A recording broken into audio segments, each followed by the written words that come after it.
Clayface might be the best thing that has ever come to cinema. And you're probably saying, that's probably an overstatement. But I'm not lying when I say that, because body horror plus usual, jump scary horror is fine.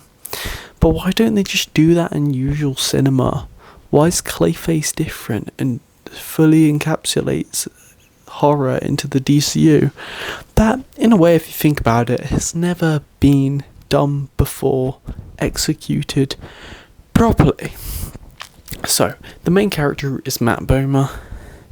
The director is James Watkins, before this, of course, I watched an interview with him, and the main character of Clayface, who, I haven't really, when you watch those really popular films, then you know that one actor from that one film you've watched your entire life. Well, I feel like the good thing about nowadays is, in a way, the one positive is that bringing new actors into the market. Obsession, Nikki, even though she was in a previous production that I and you know her from ITV's Superman and Lois, not everyone knew she was actually from that film. In, the grand scheme of things, only a very few percentage of the people actually knew she was in that series. That was brilliant, by the way. But sometimes some of these series just go really underrated. You're probably going to say it was really popular. But, there's people that just, majority of people you speak to, if you would like to walk up to them on the street and say, who is this? They know exactly who you're talking about. They're like, even if you just say Tony Stark, they're like, Robert Downey Jr. As simple as that. But I feel as if with this movie, using practical effects kind of reminds me back to The Substance, which I literally couldn't watch because, I couldn't look at myself the same way after watching it and had to take a breather, and I was like, no, I can't look at myself the same way ever again. Which was a bit of a shame. Nah, I'm joking. It went over a period of a few weeks, and then I was completely fine. It was just like, I found out I'm really good with horror movies like Get Out. It was The Silent Place, Hereditary, which is more. I'm guessing I'm naming more psychological horrors, but there's such cinema today that I just have to kind of name and label them because the story's so good and it carries the film. Sure, some people are going to be scared of horror films as opposed to other people, but not everyone's going to have the same scare factor as everyone. But this film, bro, analysing the trailer, I feel like we know exactly who he is as a character. He's an actor. He's had everything. Imagine you're a person, James Watts said in his interview, and you've worked basically nothing to having everything you could ever want, but you've worked incredibly hard for it and your humbleness is still there, then every single bit of your life that was good gets stripped away from you. Because if you think about it, an actor, a celebrity's image is very important, but at the same time, then again, he would have been good, but all of his money's been stolen away from him as well. So he goes to his doctor, looks like a normal doctor's office, and undergoes a procedure with nanites, apparently acclaimed. That just change is haunted by his own self-guilt and emotion, because his emotions are why would they give them this if his emotions are so crazy at that moment? His emotions are whirring all over the place, yet they give him this, the nanites that go into him and turn him into what we know as Clayface. Sure, there's other renditions like him getting in a car crash and having to undergo this procedure, but this is not a movie for kids, that's all I'm saying. I've heard it's the first R-rated actually DCU movie, but I can't be too sure on that one, so I may have to check in with how legitimate that actually... So where he cut his eyes though?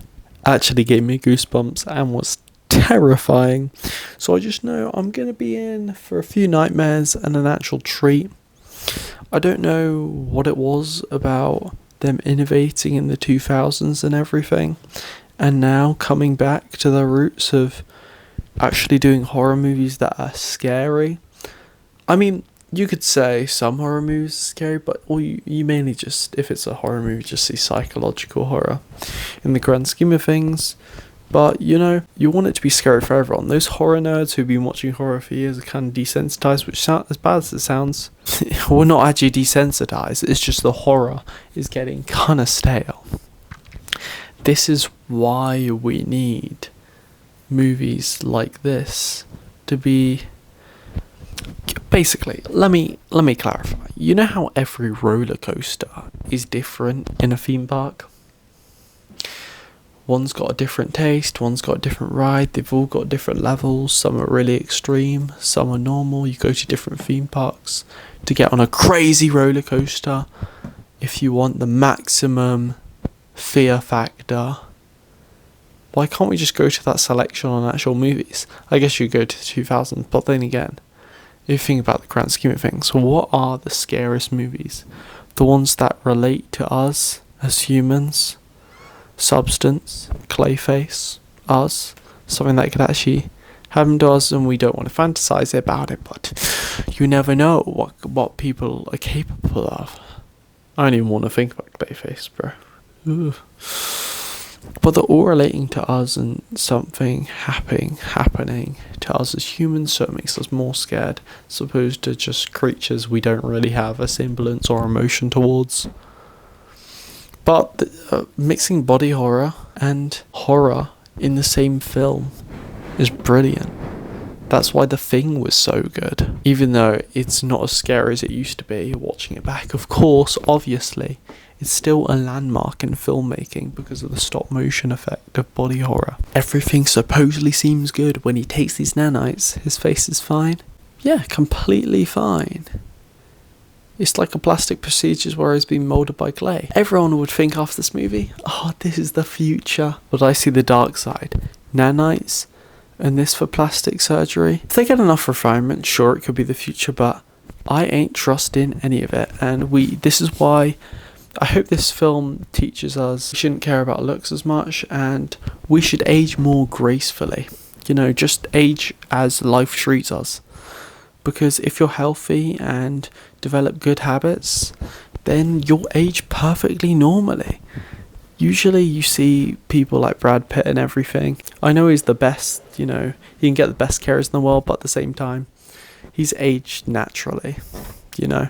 But he is Brad Pitt at the same time. Also, ever since I played the Lego Batman video game as the kid, the first one, even though I got this bug and got stuck because of VSync on this one level with my best friend, which was kind of annoying, Clayface was there, and that's how I always envisioned Clayface. It's like every childhood and adult's dream to see Clayface like Lego Batman in actual live action. That's why they love the comic accurate Superman so much, because they're like, oh, that's the Superman I have a relatable aspect to, because I remember growing up with this exact superhero. Also, I want to say, if you're enjoying the video so far, please subscribe. It means a lot. Thanks so much for watching. See you in the next one.